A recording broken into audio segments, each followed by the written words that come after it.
है। हमारे बच्चों को जो शिक्षा लेनी चाहिए वो क्यों नहीं ले पा रहे हैं, उनका मन क्यों तोड़ा जा रहा, उनको हताश क्यों किया जा रहा। कई कारण हैं, इसमें कई कारण है। पहला कारण, अभी गुरु द्रोणाचार्य जी कहाँ बैठे हुए हैं? कॉलेजों में बैठे हैं, कुलपति बनकर के बैठे हुए हैं, स्कूलों में बैठे हुए हैं। अभी जब दादाजी से बात हो रही थी तो यही था। पहले एक समय था कि एक सरकारी स्कूल हुआ करती थी, उसमें रोल नंबर के द्वारा काफी जांचा जाता था। तो रोल नंबर से उन लोगों को पता नहीं चलता था कि ये किस जाति का लड़का से काफी है, और उसको नंबर दे दिया जाता था, क्योंकि नंबर से पता ही नहीं चलता था किसी जाति का ये कापी है। लेकिन आज के समय में जब कापी जांचने का और रिजल्ट बनाने का टाइम आता है तो मास्टर साहब को पता है, उसमें नाम लिखा जाता है और आगे बैगा और गुण भी ऐसा लिखा जाता है।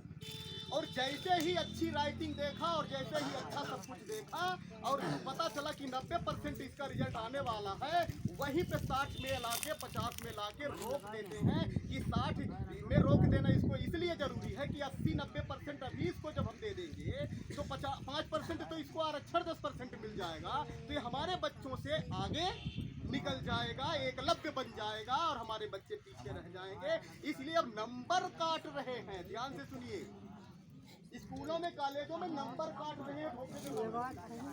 अभी अंगूठा काटने का सिलसिला खत्म नहीं हुआ है, इसलिए अब नंबर कट रहा।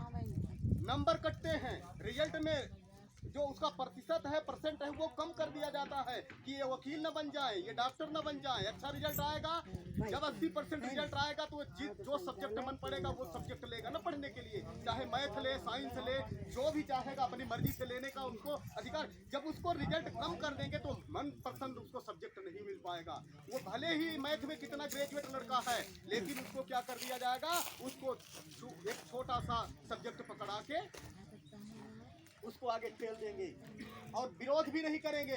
आपको लगेगा कि चलिए ठीक है, हमारा तो कम रिजल्ट ही था। ये नहीं कि अंगूठा तो काट ऊपर से लिया गया, हमारा जो सिस्टम है वहीं पे खिलाफ कर दिया गया। इसलिए हम सबको जानने की जरूरत ये है कि हम अपने लोगों को तैयार ये सोचें कि यदि जनपद है, कुसमी ब्लॉक में जितने जनपद हैं, तो उस जनपद में हमारे जनपद सदस्य कितने जाना चाहिए। यदि जिला सीधी में जिला जनपद का चुनाव होता है तो उसमें हमारे लोग कितना जिला जनपद में जाना चाहिए, जो हमारे लोगों की आवाज उठा। जब वहाँ संगोष्ठी की बैठक करें तो कम से कम हमारी तरफ से कोई बोलने वाला वहाँ हो। यदि हमारी तरफ से कोई बोलने वाला नहीं होगा तो मनमानी प्रस्ताव बना के और लीपापोती करके अपना जो भी देंगे देंगे, नहीं देंगे नहीं देंगे। अभी कुछ लिस्ट मास्टर साहब ने दिखाया, उसमें बहुत सारी घोषणा शिवराज सिंह ने किया वैगा समाज के लिए, लेकिन पूरा कुछ नहीं। तो कम से कम अगर अपना मंत्री वहाँ होता तो बोलता ना कि आप तो वो बोल के गए थे, अभी इसको पूरा नहीं किए। कम से कम बोले तो। लेकिन बनाते भी हैं अपने समाज से लोगों को, तो उन्हीं को बुलाते हैं जो उनका माइंड ब्रास किया हुआ व्यक्ति को, जो उन्हीं के बैठाए बैठे और उन्हीं के चलाए चले। एक अच्छा, एक शिक्षित और पढ़ा लिखा सामाजिक व्यक्ति को मौका नहीं देते हैं कि आगे बढ़ जाए। सोचते हैं कि आगे इसको हम बढ़ा देंगे तो ये और अपने लोगों को आगे बढ़ा देंगे, और ये समाज जो है एक संगठित हो जाएगा और हर प्रकार की हमारी कमियों को ढूंढ लेगा और हमसे ये संघर्ष कर सकता है। तो इसलिए हम सबको चाहिए कि चुनाव आए तो भी अपने लोगों को ध्यान देना चाहिए। जब अपने लोग सामाजिक कार्यकर्ता जब गांव में जाते हैं, आपसे बात करते हैं, आपकी हित की बात करते हैं, तो आप 150 रुपए के लिए कभी भी ये मत सोचिए कि हम 150 खर्च कर देंगे समाज के लिए तो हम गरीब हो जाएंगे। गरीब इसलिए नहीं होंगे कि अभी हमारे गौरीशंकर बौद्ध जी ने क्या कहा कि हमारे पास नाच गाने वाले लोगों के लिए देने के लिए काफ़ी पैसे हो जाते हैं, लेकिन समाज को देने के लिए हमारे पास पैसे नहीं होते, आने के लिए किराया नहीं होता। तो हमें समझने की ज़रूरत है कि समाज के लिए जब कहीं किराए की ज़रूरत पड़े तो ये हमारी लड़ाई खुद की है। आज हम चाहते हैं तो हम कभी नहीं सोचेंगे कि हमारा बच्चा भी उसी जगह पे रहे जहाँ पर हम हैं। हम चाहते हैं कि आज हम जमीन पे हैं तो हम ये चाहेंगे कि हमारा बेटा आगे आने वाले समय में हमसे बड़ी पदवी पाए और अच्छी वाली जगह पे जाए, हमसे ज़्यादा मान सम्मान पाए। सबकी इच्छा ही होती है ना। तो जब यही इच्छा होती है तो हम भले थोड़ा सा आज कष्ट उठा लें, लेकिन आने वाली हमारी पीढ़ी कष्ट में ना पड़ी रहे। इसलिए हमें चाहिए कि हम अपने समाज के साथ, अपने जो कार्यकर्ता हैं, जो पढ़े लिखे लोग हैं, जो हमारे समाज के लिए संघर्ष करते हैं, वो प्रकार से लड़ाइयों को आगे ले जाते हैं, आपकी आवाज को पहुंचाना चाहते हैं अधिकारियों तक, तो उनका साथ देना आपका और हमारा कर्तव्य है। जब उनका साथ हम दें, धन से धर्म से जैसा भी बन पड़े हम उनके साथ खड़े रहें, क्योंकि संगठन ही एक ताकत है जिसको कोई तोड़ नहीं सकता। संगठित रहेंगे तो कोई आपको बोल नहीं सकता। अकेले अकेले रहेंगे तो सब लोग आपको इधर से उधर खेलते रहेंगे और वो गुलामी की दशा पढ़ाते रहेंगे और आगे हम बढ़ नहीं पाएंगे और हमारा समाज जो बच्चे वहीं पर रह जाएगा, कोई मतलब नहीं रह जाएगा। तो ये हमें महान पुरुषों से सीखने की जरूरत है। बिरसा मुंडा भगवान से सीखने की जरूरत है, बाबा साहब से समझने की जरूरत है, एकलव्य जैसा योद्धा व्यक्ति से समझने की जरूरत है कि जब उसको नहीं छोड़ा गया उस जमाने में, तो आज हमें भी छोड़ा नहीं जाएगा। आज हमें कुर्सी पे बैठने से उनको खुशी नहीं मिलेगी। ध्यान दीजिए, आपका 2 तल्ला मकान बन जाए तो जो आपको गुलाम बना के रखने वाले लोग हैं उनको हजम नहीं होगा।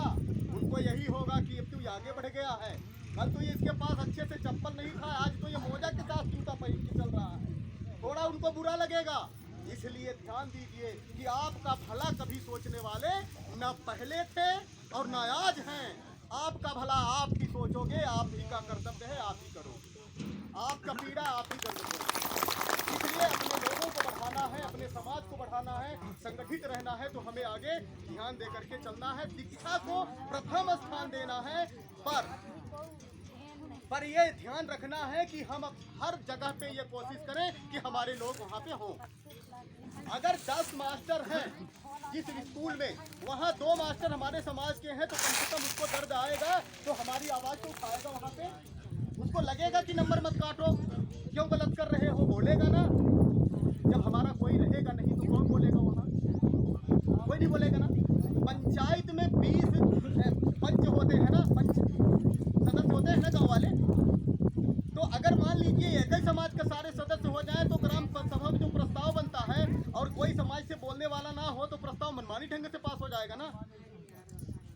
इसलिए यदि कोई सदस्य भी अपने समाज का है तो कम से कम अपने वार्ड के लिए बोल सकता है।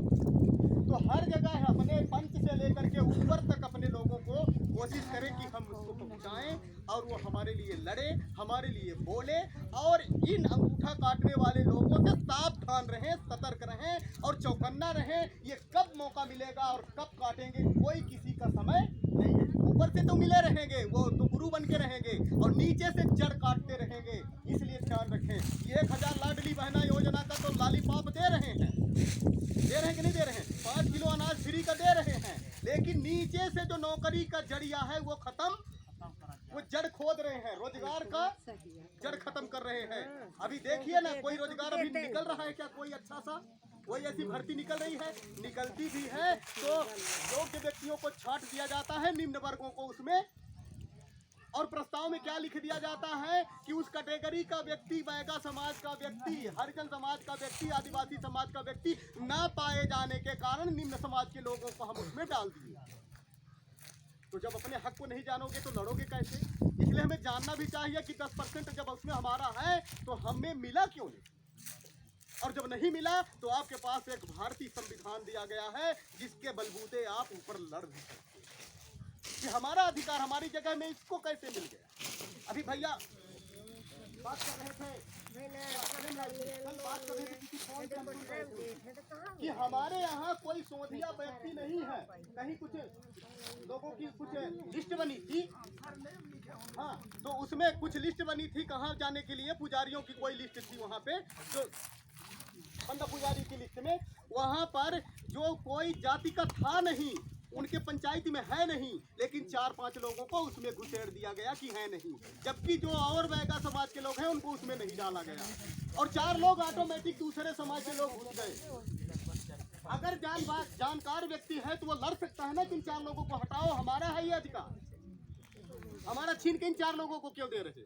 और नहीं जानोगे तो चुपचाप बैठे रहोगे, वो 4 लोग लेके आप ही के सर पे नाचेंगे और आप कुछ नहीं कर पाओगे। इसलिए जानना, मांगना, लड़ना आपका अधिकार है, आपका धर्म है, आपको भारतीय संविधान के द्वारा अधिकार दिया गया है। पर संगठित रहोगे और कुछ अच्छे लोगों की बात को सुनोगे, समझोगे और समाज में बने रहोगे, एक साथ रहोगे, तो आपका अब इस समय कोई द्रोणाचार्य अंगूठा भी नहीं काट पाएगा, ना तो आपको कोई अंधेरे रास्ते में ढकेल सकेगा, क्योंकि आप शिक्षित रहोगे, संगठित रहोगे और संघर्ष करोगे। इन तीनों मंत्रों को अपने दिमाग में फिट करके रखोगे तो कभी आपकी लड़ाई आप हार नहीं पाओगे। आप पंच से लेकर के प्रधानमंत्री तक की कुर्सी हिलाने का काम कर सकते हो।